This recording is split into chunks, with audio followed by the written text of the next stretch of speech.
Welcome to 1000 Stories, 1000 Confessions. Today we delve into an emotional and gripping tale of love, deception, and betrayal. Benjamin Smith's story is a journey from hopeful romance to a dark reality behind bars. Join us as we explore the devastating impact of misplaced trust and the haunting consequences of love gone wrong. My name is Benjamin Smith, and if you're listening to this, it's because my life has taken a turn I never anticipated. I was once a simple man with modest dreams, living a quiet life in the heart of Chicago. But now, my story is a cautionary tale of how love, when blind and unyielding, can lead to a fate worse than I could have ever imagined. I worked at a small, charming bookstore nestled in a quiet corner of the city.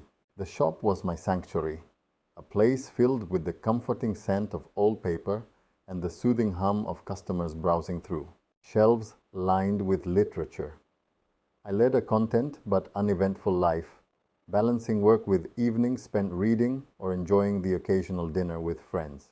It was a peaceful existence, albeit a predictable one. Everything changed one crisp November evening when I met Ashley. She walked into the bookstore on a chilly evening, her cheeks flushed from the cold. Ashley was striking, a vision of warmth and allure with deep brown eyes that sparkled with curiosity. Her presence was magnetic, and I found myself drawn to her immediately. We struck up a conversation, and her laughter, melodic and genuine, was like a balm to my soul. I was captivated by her charm and grace, and as the days turned into weeks, our connection deepened. Our relationship blossomed quickly. We spent weekends exploring Chicago's hidden gems, quaint cafes, art galleries, and serene parks. Ashley had a way of making everything feel magical, as if every moment was a part of a grand adventure. Her energy was infectious, and I found myself falling deeply in love. One evening, Ashley invited me to an extravagant party. It was held at a sprawling mansion on the outskirts of the city, a place that radiated opulence and grandeur. The house was adorned with glittering chandeliers, and the air was thick with the clinking of glasses and lively chatter. As I walked through the grand entrance, I felt out of place amidst the wealthy guests, but Ashley's reassuring smile and warm hand on my back made me feel somewhat at ease. As the night unfolded, Ashley introduced me to Victor, a man whose presence was as commanding as it was unsettling. Victor was well-dressed with an air of sophistication that masked a darker undercurrent. He was known in certain circles as a high-stakes gambler, and I could sense that he was someone to be wary of.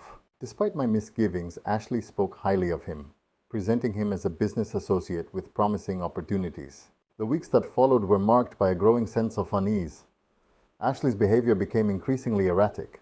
She seemed distant and preoccupied, often disappearing for hours without explanation. I noticed subtle changes in her demeanor. Her eyes, once filled with warmth, were now clouded with a sense of secrecy. Despite my concerns, she continued to assure me that everything was fine. In December, Ashley came to me with a request that seemed urgent. She claimed that she needed a substantial amount of money for a personal matter. She told me it was for a family emergency, and although the sum was significant, she convinced me it was crucial. My trust in her was unwavering, and I borrowed the money from a friend, convinced that I was helping her in a time of need. I spent the evening pacing nervously, the anxiety gnawing at me as I waited for her return. The minutes ticked by slowly, each second stretching into what felt like an eternity. It was only later that I discovered the devastating truth. The police arrived at my door, their expression serious and their tone cold. They informed me that a robbery had occurred at a high-end jewelry store, and the evidence pointed directly to me. The stolen money amounted to a small fortune, and the fingerprints found at the scene matched mine. Surveillance footage showed a figure resembling me near the store, and I was stunned as the realization sank in. The evidence was overwhelming. The police had found the money I had borrowed, along with incriminating details that linked me to the crime. I was in shock, unable to comprehend how I had become entangled in such a serious situation. The pieces of the puzzle began to fall into place, and I realized with gut-wrenching clarity that I had been manipulated. Ashley had vanished without a trace. She had fled with the stolen money, leaving me as the scapegoat. She had used me as a pawn in her scheme, convincing me to participate in the robbery and then disappearing with the loot. The betrayal was a crushing blow. I had been so blinded by love that I failed to see the truth. The trial was a grueling ordeal. The courtroom was filled with harsh lights and an atmosphere of judgment. My lawyer fought valiantly to present my case, but the evidence against me was damning. The prosecution portrayed me as a desperate man who had turned to crime. Despite my lawyer's best efforts, the jury's verdict was a heavy blow. I was sentenced to prison. The prison itself was a grim and unyielding environment.